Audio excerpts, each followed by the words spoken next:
Guys, kasama po natin si kaibigan Linyo.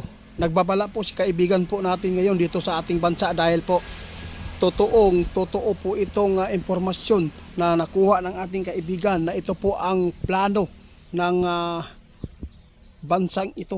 Kaya sa lahat ng makapanood mga idol, wala tayong magagawa kung ito man po ang kanilang plano.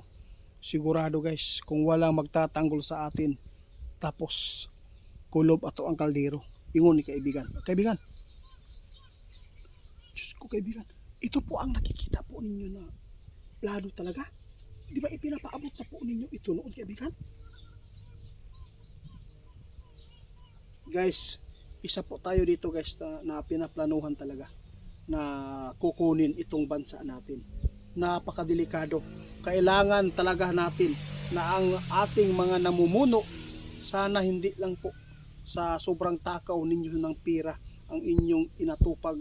Pansinin po ninyo ngayon kung paano, kung anong gagawin po ng China sa atin. Nakita ni kaibigan ngayon mga idol, nagbabala po siya na dapat na maging unity ang buong Pilipinas mga idol, lalo na yung mga namumuno. Paano mag-unity kung nag-away-awayan na? Tama ka. Wag daw tayo umasa. Wag daw tayo umasa sa ibang bansa mga idol. Kaya dapat po natin ngayon na ipanalangin mga idol na sana hindi tayo mapapahamak nitong plano ng China.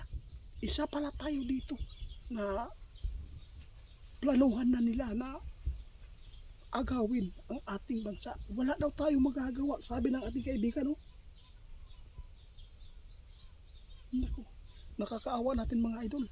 Ano po ba daw ating panglaban? Yung mga kapwa natin mga Pilipino, matakaw daw ng pira. Okay lang sa kanila na tayo ay mapapahamak yung mga inosente na walang kalaban-labangan tulad natin. Kaya kaibigan, ano po ba ang nakikita po ninyo ngayon sa plano ng China? Ito yung nakita niyo?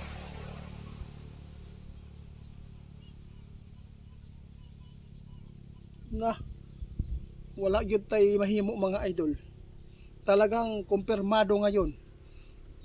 2025 pa ito mga idol, ipinapaabot ng ating kaibigan na talagang planado na.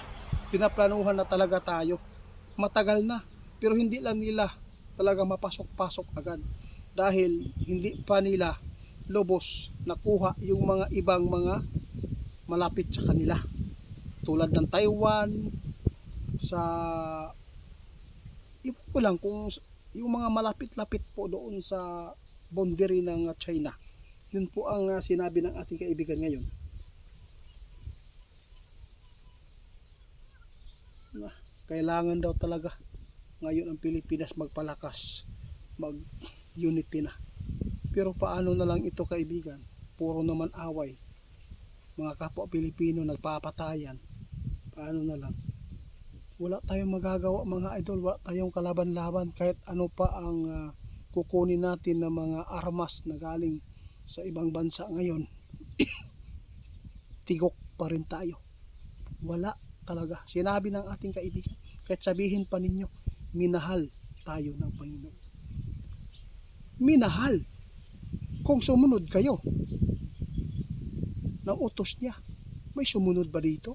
Tingnan po natin pagkapaligiran natin, puro krimen. Tama si kaibigan eh.